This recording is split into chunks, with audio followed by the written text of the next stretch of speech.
You are a staple chef here in Toronto. My dad was a very good cook, and I was roasting chickens at 6 years old. Bar was set so high at such a young age. Is there any better? Do you see food only one way? My focus is definitely on the quality. I'm not apologizing for something that I know that I did right. So there's no excuse.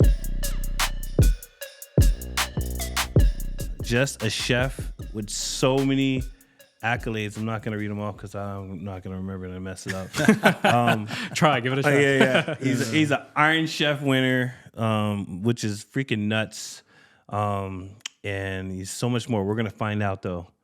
Chef, thank you so much for coming. Thank you for having me. Yeah, Pleasure man. to be here. Yeah, this is great. Awesome, yeah. Yeah, it's an honor for me because I've tasted your food. So Oh, great. It's like if someone sees my film, like I can put a picture to a story, you know what I mean? It's like this is definitely the right individual to speak to. Nice. Yeah. Look, before we let's pour a little wine before we get started. All right, Joe Sure. has been talking about this, tasting wine, having a conversation. Yeah, this wine right here is recommended by a friend. Can you tell us about it? Yeah, what are we having? Well, we'll say it in the mic. Yeah, say it in the mic. So it's an Australian wine. I think it's a Shiraz.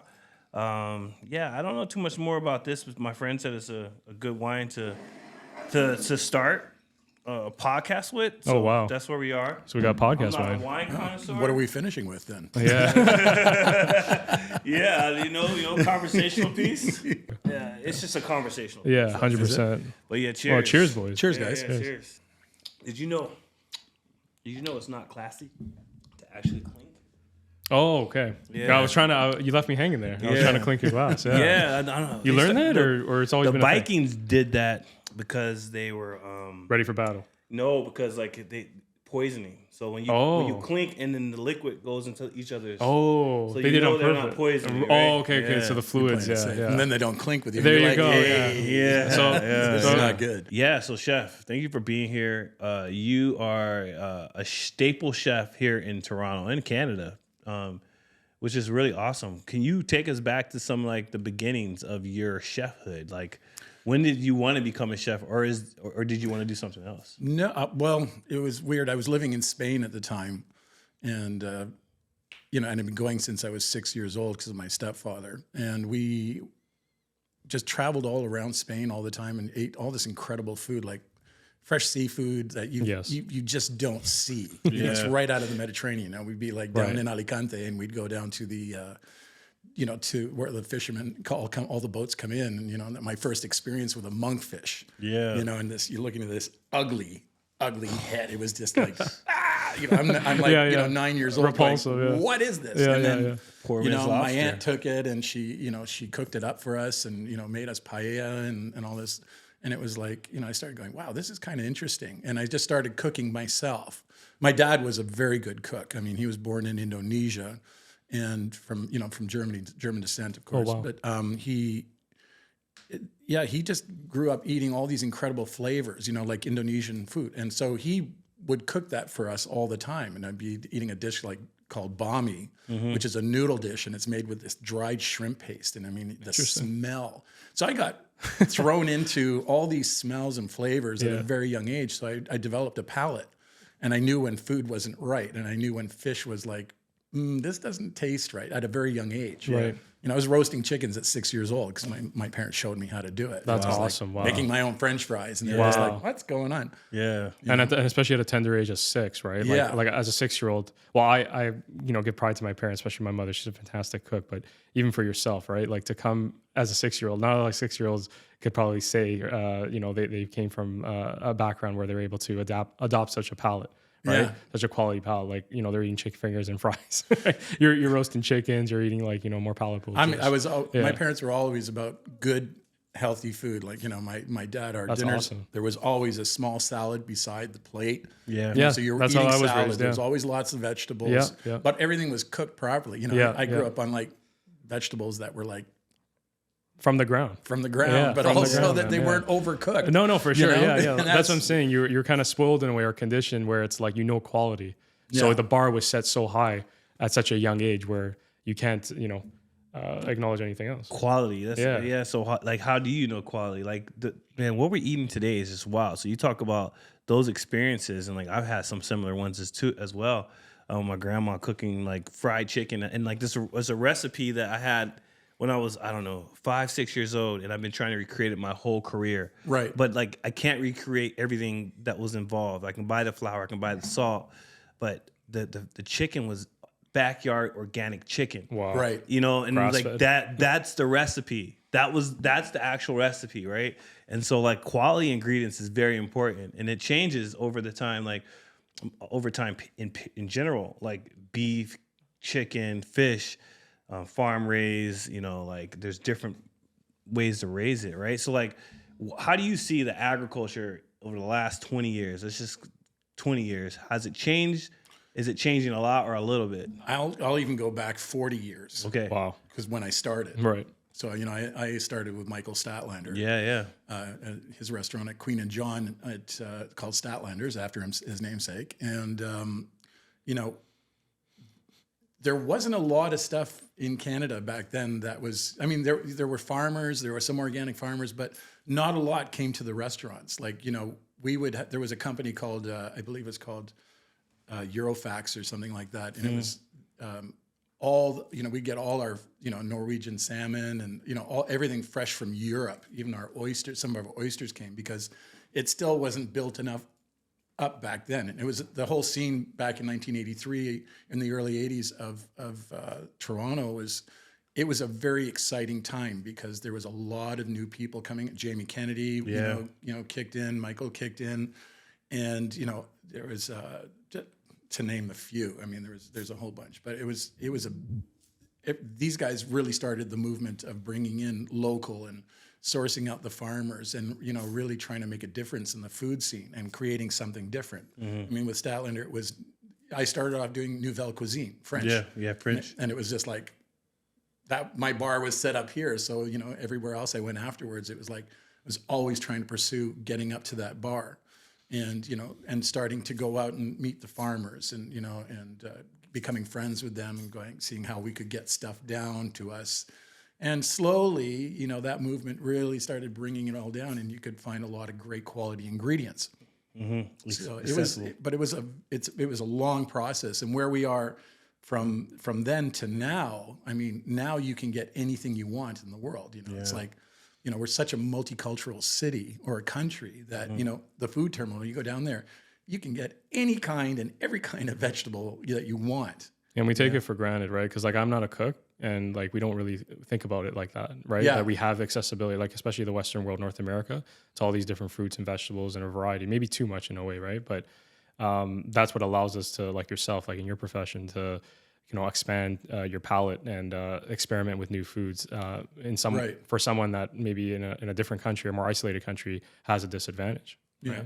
Well, I mean, you know, we've also tried to, like at my restaurant, we try to be as seasonal as possible. Right. But then sometimes, you know, for the winter months, you can only do so many root vegetables. 100%. Right? Yeah. You know, so you have to source out some great things. You know, but you know, springtime comes and white asparagus from Europe comes. Yep. Is there any better in the world? Right. Yeah. It's going to be tough. We did years back. There was a German farmer who actually did white asparagus here in Ontario. Oh, wow. And I think he's long retired. Yeah. But we used to be able to get this incredible asparagus, but now it has to come from France or you know. And no one's caught on. Like he was the sole provider. He was the sole provider, and I think he met with Michael at some point, and you know, so all the time Michael would be getting this great white asparagus. Great produce, period. Yeah. That's how I knew Michael Statlander. Is just like a guy who's like, I guess, connected with the earth, I would say. That he is. Yeah. Farm to table kind of stuff. Oh, very definitely. his farm up north. Is Literally, like, you know, yeah. That's his restaurant. That's awesome. That's where he, you know, brings people in for dinner and lunches and stuff like that. But everything's off his land. Yeah. All his chickens are grown, ducks, everything. It's like, you know, I gotta think at go- one time he was trying to breed sheep, but you know, I think the wolves got to the sheep. Oh, yeah. Unfortunately. Wow. Yeah. That's unfortunate. Yeah. It's, you know, There's some wolves out there. but for everything sure. else that you want, I mean, you know, the chickens are feeding off everything.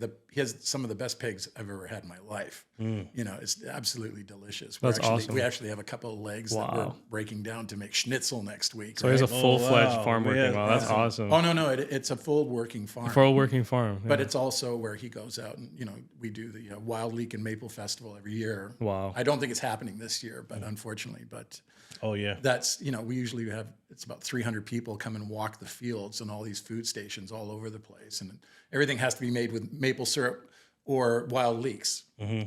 And, you know, so you're harvesting wild leeks. So it's, you know, it fun, really, too. it was a lot of fun, and it really, people, you know, really appreciated what all the chefs were doing with all these, you know, local ingredients, and, you know, using the best, you would use the best you could possibly do. Yeah, you appreciate the art form, right? As Yeah. opposed to just throwing things in a bowl and just hoping for the best. You know, you actually understand the process that goes into it. I kind of developed an appreciation as a modest diner myself when we interviewed Chef Hitta.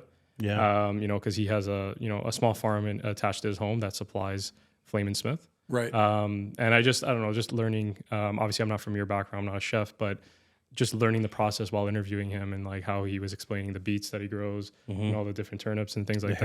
Heirloom beets. Heirloom beets, yeah. It's like, Brad. I really appreciate that, because I come from an Italian background, right? Like, I'm a first generation Canadian. My parents are from Italy. And as you know, Italians like really pride themselves with food. Oh, yes. And I was spoiled that way, right? Like, my bar maybe is not as high as yourself, you know, because you have a professional background, but it is pretty high in a sense. Like, I have guilty pleasures, but I can understand and discern, you know, what's quality and what's not to a certain degree.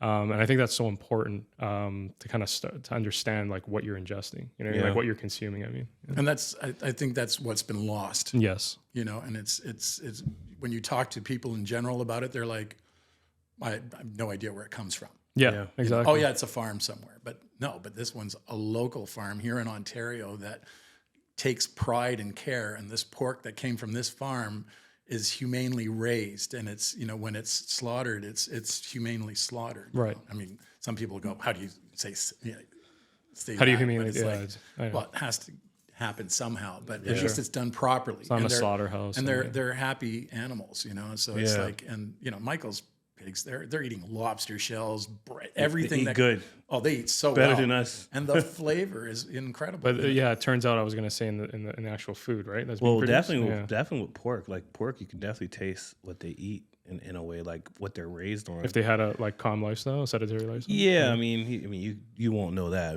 mean, Oh, yeah. But I mean, stress does, you know, stressing animals or fish is, you know, it's true. There's a difference between line I was going to say, fish yeah. and dragnet fish. yeah, there's Well, a difference. Wagyu, yeah. right? Isn't that? I know I did some research on that for my I was doing a spotlight on the chef, and I learned that the way they treat the cattle, like it's important for the marbleization of the fat, or is that completely different, like with their diet? I think it's a lot. Well, I mean, they don't move them around a lot, that's Right. for sure. Yeah. But you know, the diet is very important. Okay.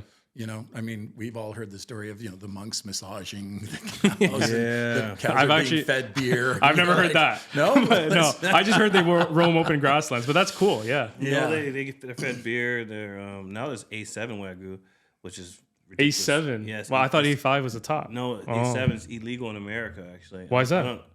I don't know. There's only five cows in the world, so they don't. Interesting. They don't know if they're gonna keep doing it or not. But this is in Vietnam. Oh, really? A7. Vietnam. Wow, I didn't know that. Yeah, But is yeah. it delectable? It's just the way it's treated, the animal? Yeah, I mean, it's sweet. They drink beer, man. Yeah, they get yeah. massages. And they're on the couch all day. Yeah. Yeah. You know, they're not out in the fields. Like It's they not should human. be. Back to your point, it's not human, Yeah. It's, right? you know, Yeah. they're- It's like foie. It should be, you know, as natural as possible. For sure. You know, Yeah. let them get out with Mother Nature. Of course. Breathe the air, get Yeah. the sunshine, everything that we need as well, right? Eating good feed, grains, and so on. That's what's important, and that's course. what gives a great tasting, you know, meal. Yeah, You know, for yeah. sure. Yeah, let's talk about Iron Chef. How was that show, man? I know it was a while ago, but like, how was it competing on that show and going into that? Like, what were your expectations as far as like some of the episodes? I go back to like, you know, Morimoto, the boys, like when Bobby Flay jumped Yeah. on the cutting board on the table. Man, I love that show. You know, it's like Japanese. I lived in Japan for a long time, so I love the original stuff. But like for you, like, how was it going into it and actually in it? It was quite nerve-wracking. I mean, it was preparing, you know, the whole idea is you have to prepare 3 separate menus. They tell you each item, you know, like I think we had cabbage, duck, and small fish. So you had to create 5 courses with duck, with fish, the small fish, and the cabbage. Okay. And maybe it was something. Yeah, no, I'm not sure. But duck was there. But it was like, okay, we got to put this together. Then it's like, okay, we got to practice. So you don't know which one you're going to do because you have to have some form of like, you can't just walk in and go, oh yeah, we're just going to So you really do are something. surprised, you're saying? Like, You are, because you don't know Interesting. which of the 3 menus you're going to do. So, Right. you know, you have to make sure that you've done all 3 and perfected them all. Wow. You know, you got to practice and practice and practice. Yeah. I get to see the producers hand, like rubbing their hands together, like figuring out the most dramatized situation. Well, I mean, they want drama, but they want it to be done in time. Well, yeah, you know, Right. I mean, it's when they called it and they said, okay, you know, lift up the thing, it was like small fish. We were actually kind of like, yes, because it was like actually my favorite menu that I Right. put together for it. And it was probably the more difficult one, but it was just, everything was super clean and, you know, just very different from a lot of things that I had done in the past. You know, one of them being the key one that they said was, you know, the trophy winner was the sea urchin soup that we made Oh, wow. with peaches. And but the one thing that I added to it was I made fresh anchovies, you know, marinated in vinegar with garlic, and added it to the soup. And we were all kind of like, is this going to really work? You know, it's like, Yeah. But the balance, it was just perfect because it cut through all the fat of, you know, the peach and the sea urchin, and it was just a flavor of explosion, and everybody was just like, holy wow, this is incredible, you know? So it was trying out different things like that. And that was the most nerve-wracking part, you know, like, do we play it safe or do we take it to, you know, do we push it? Yeah. So, you know, and we kind of pushed it, you know, we did like a mackerel tartare, for example, Wow. with Acadian caviar as the starter. And that put us right up ahead of Suzer, you know, like I was really shocked because we were behind him a little bit, and we got in, and all of a sudden it was like, okay, you're ahead by 2 points. Yeah. And we were just like, what? Yeah. And then it really incentivized us to go and get more done. And, Interesting. But the small fish was like, you know, you're like, I'm literally, there's nothing bigger than that. Wow. You know, there was small To sardines. work with Yeah, that. yeah. Yeah. You know, the mackerel was these tiny little mackerel, and you're filleting them all, and then you're chopping it up just to make sure you have enough for, you know, for all the judges. Yeah. Part of the challenge, I But guess. it was a challenge. Yeah. But in the end, you know, we just focused, and even the judges said to me afterwards, they were like, you know, Paul, we were wondering a little bit because you guys were not like, we weren't going crazy. We just focused, you know, we were quiet. We didn't, you know, we weren't, you know, Suzer was on the other side, and they were like, everybody's making noise and going this and that. And we're on this side going, okay, we stay clean. You know, we you were calm. You were trying to just stayed calm. And and the 3 of us, we, you know, Jojo, he's now my executive chef. Nice. He, Congrats, Jojo. Congrats, buddy. I'm really happy for him. He's so excited, and so is family. You know, him and Stuart, they just, you know, because we work so well together, that it just, everything just meshed together beautifully. And, you know, we did an amazing job, and I couldn't have done it without them. But it was, you know, in the end, when it was finished, it was like, they said, okay, the hour's up, because it's done live like that. And then you have another 4 hours of like having to recook everything. So when you cooked it in the first place, you had to make sure it was undercooked, so that by the time you recooked it, because they graded you on that. And it was like, you know, that was the more stressful part. You know, are they going to really like this dish? Are they going to like that? Or, you know, did we overcook it? You know, but we managed to make everything perfect, and, you know, we ended up winning. Would you say, I was just thinking as you were speaking, because I associate the culinary arts with any art form, right? That's in its name, arts, right? Culinary arts. Film, as often said, subjective, right? Like, people will present the film and Joe might like it, but I might hate it, and vice versa. Do you feel that as a chef, food is subjective, or is there only one way you could do it? It is subjective. Okay. You know, sometimes, again, some people are going to, it's like wine, you know, a good example. You know, some wine, somebody likes, you know, Chardonnays, buttery Chardonnays, and there's others that don't. Yeah. Right. It's a personal taste on everything. You know, But not the taste, the quality. Or like, because what I'm saying is some movies, like, people really enjoy, and the quality's like not there, yeah. but they really enjoy it. And I just was curious, like, do you see food only one way? Because I know a lot of directors see film only one way. I try to see, I keep a very open mind. Okay.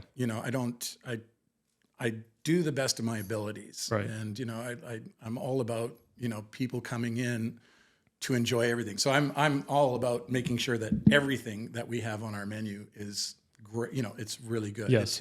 It's flavorful, it's tasteful. And of course, for us, the quality is all about that. We don't compromise on quality. Works in harmony. Yeah. So, you can find things that the quality is not quite there and make something of it that'll be really good. Yeah. But, my focus is more definitely on the quality of the ingredients that we use. Right. I will pay extra for it. Yes, I will charge more for it. And some people go, oh, well, that's really expensive and whatever. It's like, yeah, but you gotta understand what it costs for me to put it on the plate. Yeah. Yeah. And that's where the educated diner comes in, right? Because Joe and I, like, again, I'm learning a lot just being around you two, but also working alongside Joe as creative producer. We do a food vlog show for Dallas Strong. And he was explaining to me a lot, like, why the things are priced a certain way.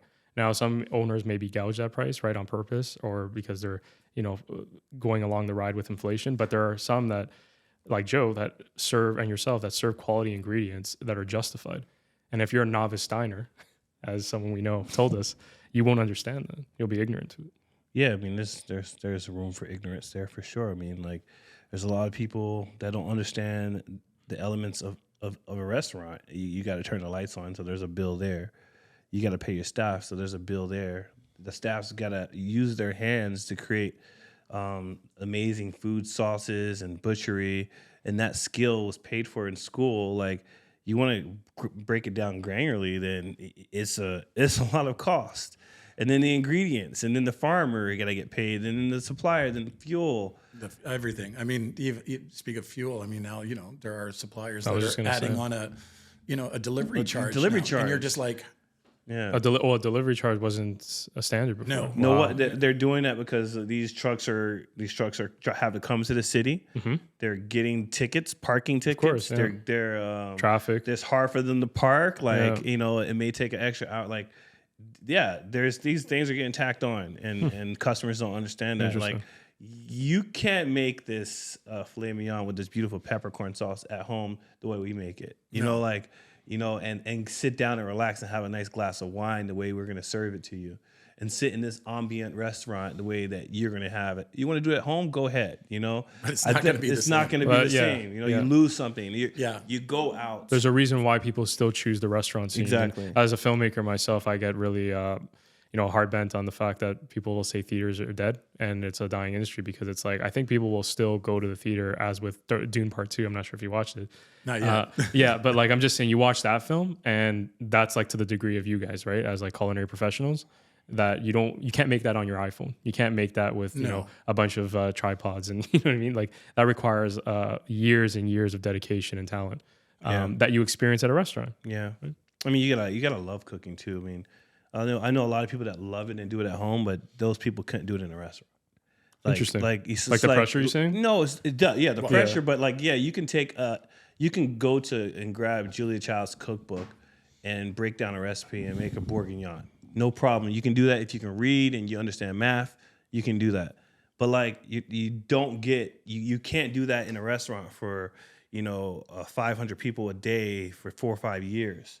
And if you still have the same passion, come back to me and we can talk about it. I mean, you love this. You're a pro, because that's what chefs are. Chefs go, like, even you want to talk about some of the Japanese chefs that do sushi their whole life, or like that they change it. But like 10 years ago, you had to make rice for 3 years before you can make sushi. Yeah. So like, these are things that people don't understand. Like, okay, yeah, I'll come to your house and have a beautiful meal. I'm sure you can cook, but can to tell a chef what and what not to do, or you don't want to pay for that, you don't understand everything. Yeah. No, I really actually starting to understand what you mean by that, because I know family members and friends that are talented chefs themselves, but to work in an environment, aside from the pressure, but the monotonous of the same dishes or the same menus for a certain amount of years, or honing in your craft or your discipline. That's with anything. I think a lot of people can handle it or maybe understand the discipline that goes into it. But that's how you perfect yourself. Right? That's how but that's what I'm saying. Like, it's not just Yeah. cooking a dish. That's what I mean by it's an art form, right? It's like just listening to you, chef, and like how you've come from like a 6-year-old that was like set the bar, that condition yourself, eating roasted chicken, to now opening your restaurant and being an Iron Chef. That's what that tenacity, that discipline comes from, right? It's a lot of hard work, Yeah. but you got to be passionate about it. I mean, I still love doing what I do after 40 years. That's important. Yeah. It's just nowadays it's a little tougher. Yeah. Yeah. The economics, the economics behind it is The money will interesting. always get in the way. That's the thing, right? Like, It shouldn't, but I mean, it should, because people gotta. But like the people that want to go out to eat understand that. And but I'm like, saying for artists, right? Like, it's at the end of the day, it's an art form, and money will always like dictate, your path in a sense, right? yeah, I mean, art. I mean, painting a canvas and making food are two different. They're arts, but they're two different arts. Like painting a canvas is like buying $500 worth of paint and maybe a $500 4x4 canvas. 100%. And then using your time, that's what you're paying for, your creativity and the uniqueness, the way you layer the paints. But then the chef is like, okay, well, this is my canvas. It's a white porcelain plate, and I'm gonna put this. I'm gonna put a demi-glaze on it. So that demi-glaze needs to cook for 48 hours. Like with a chef that's been cooking it for 10, 20 years. And then like this steak that's going on the plate is a steak from such and such farms that feed their cows the best ingredients. So that steak, so like it's an interesting picture, because art on a canvas is the idea and the vision and all that you're falling in love with, because the artist is trying to portray a story. The same can be said about food, but it's a different cost element. Yeah. Oh, you're saying, I know exactly what you mean. And that's something I just want to say as a filmmaker. I definitely experienced where it's like, I can't just make a film myself. Like, I can, of course, people will argue that, but the level in which I want to reach, like the standard, Sure. you need a team. No, of course. No ifs, ands, or buts. And like with cooking, for example, like at your level, you require like a facility to harbor that. You need the facility, you need the people. The people, exactly, right? And you have to, you got to respect that people work for you, and in turn, they respect you back. And when you need to, when you want to create and do different things, they get excited and they're like, "Oh, can I contribute to this?" And it's like, "Yes, absolutely. Let's go. Show me what you got." And if it's, I'll do that with them. And sometimes it's like, no, that didn't quite work the way you were thinking. But if you do it this way and add this, try that now. And then they go, okay. Yeah. And they do it that way, and all of a sudden they go, "My God, what a difference!" It's like, it's just taking the time and the experience, and Nurture them. you just learn. Education. It's all about nurturing them, yeah. I learn every day still. It doesn't matter whether it's business or about food. It's like, I respect that, yeah. Very open-minded, yeah. Let's switch it up. Kitchen culture. Let's talk about a little kitchen culture. First and foremost, I want to give props to JoJo, because, like, if you listening to this or you're watching this, you haven't been to Chef Boehmer's restaurant, go.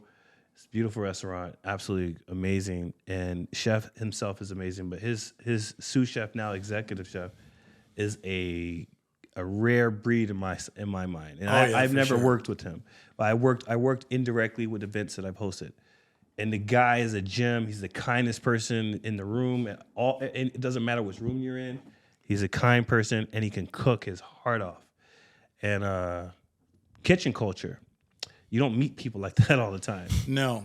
And so like I grew up in a culture where I made a mistake. I remember this. It was a mistake, and I was working fry, and the chef that was working with burnt. He literally like put the fry basket on my arm, and some mark right there. And it was just like, and that was normal. And I didn't yell at him. I was just like, shit, I made a mistake. So I don't want to do it again. And so like, You didn't teach him protocol? Is that what it is? no, it's not protocol. It's just like I'm a young kid trying to cook and overwhelmed because there's so many things that I've took on. I've got my fry station. Right. I'm working pantry. Right. And so that was the culture. That was the culture. It was literally like there's physical, there's verbal, there's mental abuse in the kitchen not too long ago, 10 years ago. And still some kitchens. So, I mean, like, you've been cooking for 40 years. Yeah. You've I've seen the whole the transition. dark side. Yeah. And now, like, even Ludo in California had a big thing where his cooks were, this is 5 years ago, were messing around, and he made him go wash his car. He's like, you should wash cars, not cook. And Wow. like that got in the news or whatever. But like the culture was that, and I appreciated it. I'm not going to sit here and say I don't, because some of the best chefs in the world Makes came for from great that culture. television, I should say that.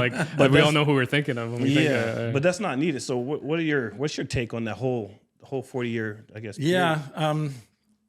For me, being 6'7", it was kind of hard for chefs to get. I mean, they get mad at me I was for a gonna couple of say, things yeah. here and there, but they'd be up like, Yeah.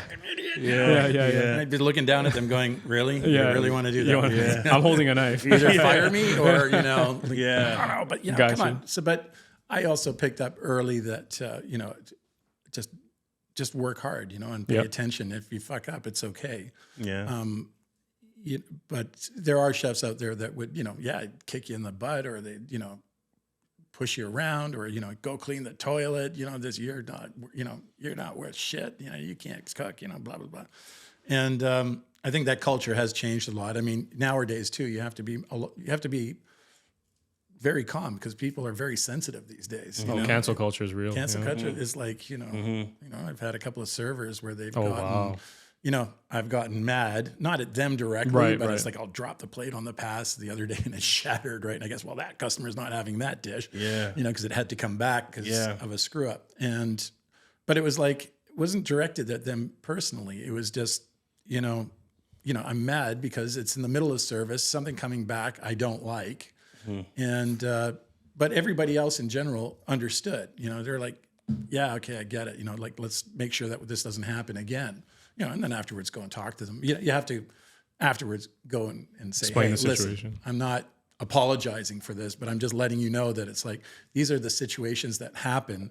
And you have to have a little bit of thick skin to deal with it. If a customer gets mad at you and yells at you, I'll be out there yelling at the customer. Oh wow! I don't have a problem. If my staff, I look after. I've seen you do Yeah, that's all. No, but I respect it, because it's like, again, I'm millennial, so we live in that like cancel culture. Customer's always right, but it's nice to see that you defend your staff. Yeah. I do. Well, unless they made the mistake, then it's like, you got to own it, go and apologize. But, I'll go out and talk to them and say, hey, listen, I get it, I understand, but no need to push it this far. Yeah. So they ridicule. Let us take care. So they're condescending, you're saying sometimes. Yeah, sometimes they can be condescending. Wow. Yeah, Interesting. it does happen. Very interesting. And you're like, they get up, or they're just not having a good day, or it's a bad date and whatever. Decency out the window. Don't take it out on us. Yeah, I We're respect the ones that. trying to help you have a great time. Yeah. You're here because you want to enjoy.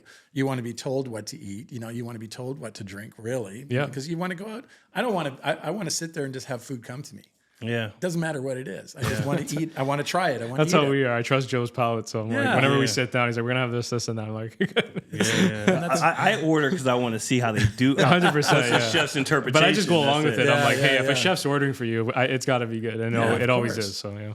But as far as the discipline and nowadays, it's just, you just find the right people, and it's a matter of everybody, gelling together. And the team that we have now, like Luke, young guy, he's like 22 now. And now Luke's doing fish. Yeah. He's in Poissonnier. Awesome. So he's worked hard for 2 years, and he still works hard, and he doesn't stop working. He just, if I don't even have to ask them to do anything in the kitchen. If they're idle, I'm cleaning this up right now. I'm going down to the fridge. I'm going to clean it up and get it organized. And I'm just like, this is awesome. Yeah. Because When they it see works. me doing it too. Yeah. So I do everything that they do. Yeah. So there's no excuse. If I didn't do everything that they did, then of course I would understand. They'd be bitching and complaining. Well, why should I do that? He doesn't do it. Yeah, that's awesome. Like an oiled machine. It's It an oil works. machine. Yeah. It works really well. Luke and Olga, she's from Ukraine.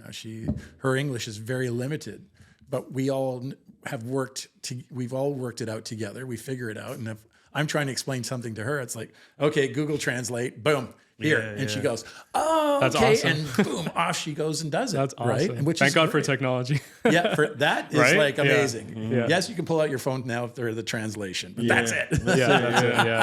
yeah. Who was your role model growing up?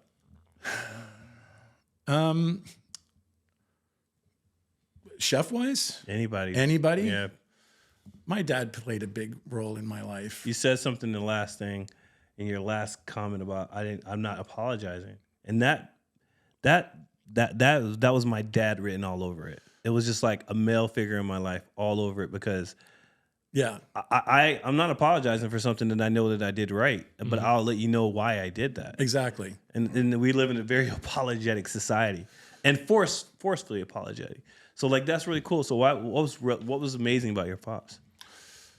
My dad was also an artist. He was with the CBC for 30 years, I believe, as a scenic artist painter as well. But he was an artist in his own right. Of course. And I used to have all his stuff hanging up at the restaurant.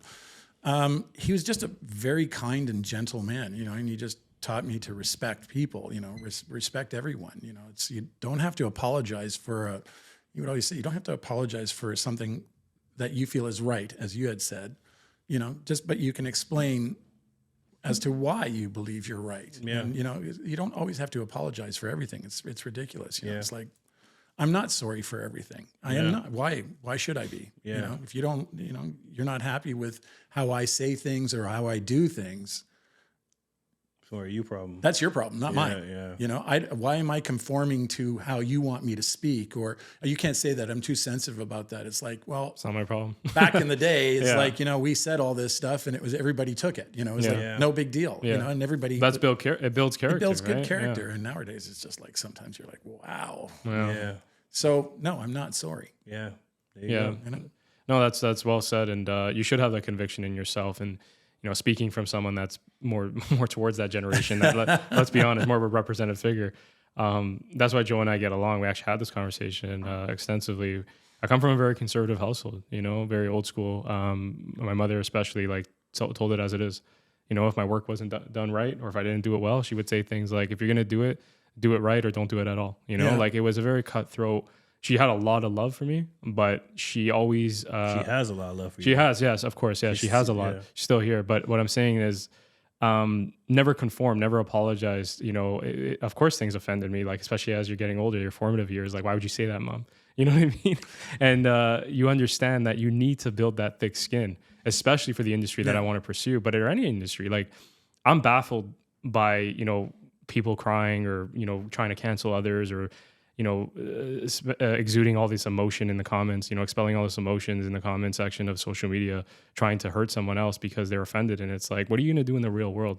Like, the way the real world operates compared to like how we view it on social media is completely different. It's different. And yeah, like I don't know where society is going. Obviously, who am I to say, but I really do believe people should work on their character and building a good one, because people will respond to that much better. Absolutely. Yeah. I think so too. And I think people need to really learn to talk to each other more face to face. Yeah. Yes, I agree. I think the big problem is like, we have our cell phones, let's text, and I was talking with Anthony Walsh the other day, and we were texting each other actually. And it's just like, I'm like, screw this, and I fucking phoned him and I'm going, do you remember what this is like? He goes, I was just thinking the same thing, man. So now we start talking to each other. We don't text it hardly anymore. Yeah, it's talk, like call. Joe we call and talk. We do Joe that. introduced that. He goes to me like one of the first days we met, like we were working together. He goes, "By the way, I don't text." I'm like, "What do you mean?" And I kind of like realized that very quickly. It's very like one word answers and like thumbs up.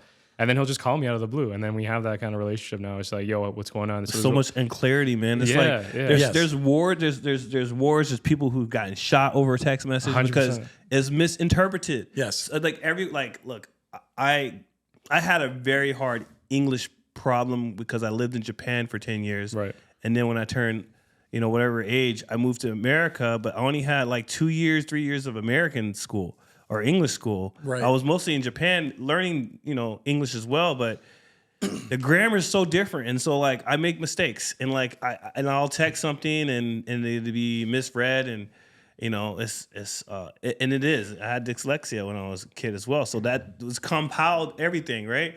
So it's better for me to jump on the phone because you might misunderstand me and we might be in an argument. Absolutely. Yeah. Yeah, I see that all the time. And sometimes I'll be texting with people and it's just like, I don't want to text you anymore. Call them and they're like, and they don't answer. Yeah. That's the worst part sometimes. Yeah, You're just yeah. like, excuse me. You just texted. You just texted me. Like what? What's so important that you cannot call me or answer Oh my my call? God, you guys have been out of the dating scene for a while because that goes on all the time. Oh my my God. goodness. Oh man, That's wild. That makes me laugh. But Yeah. I mean, listen, I have my son's 27, turning 27. My daughter's turning 28. there you go. And I'm 29. they're good. Yeah. With my daughter too, it's like sometimes she'll just be like, "No, I'm going to call my dad." And sometimes there's texting going on, but then I'll call her and she'll answer, and we talk on the phone for a bit. Yeah. But we also spend a lot of time. She lives with me since the pandemic. Nice. And we, when we're home together, we sit and talk. We cook dinner together. We have a nice chat. She discusses what's going on in her life. So we have the realness is there. As opposed to even when she's away texting somewhere. If we can video chat, sometimes we do. You can know if something's wrong by listening to somebody's voice. Yeah. Like I can say, "Oh, hey Joe, somebody can text me. Is everything okay?" Yeah. Hey Joe. I'll interpret that so many different ways. or it's like phone call. Hey Joe, everything all right? Yeah, you can hear it in people's Yeah. voices.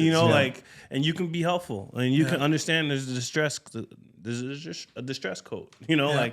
So man, that's the way we're meant to be communicating with each other, is like eye to eye. It's good for mental health. It really 100%. is. Yeah. Just literally looking at somebody and talking to them. Yeah. And you understand. Yeah. I mean, I'm a shrink at my work. Yeah. Chef, talk shrink, to dishwasher. everybody. But it's kind of admirable, right? Because maybe just how the media presents it, but I have this perception of chefs, hard ass and like regimented, and like if you don't do it, get the F out of my kitchen. But it's nice to know that you cultivate a team, and turn it into a family, right? And people kind of look forward to working for you, right? And be mentored by you. You still have moments where you're going to be mad. Of course, yeah.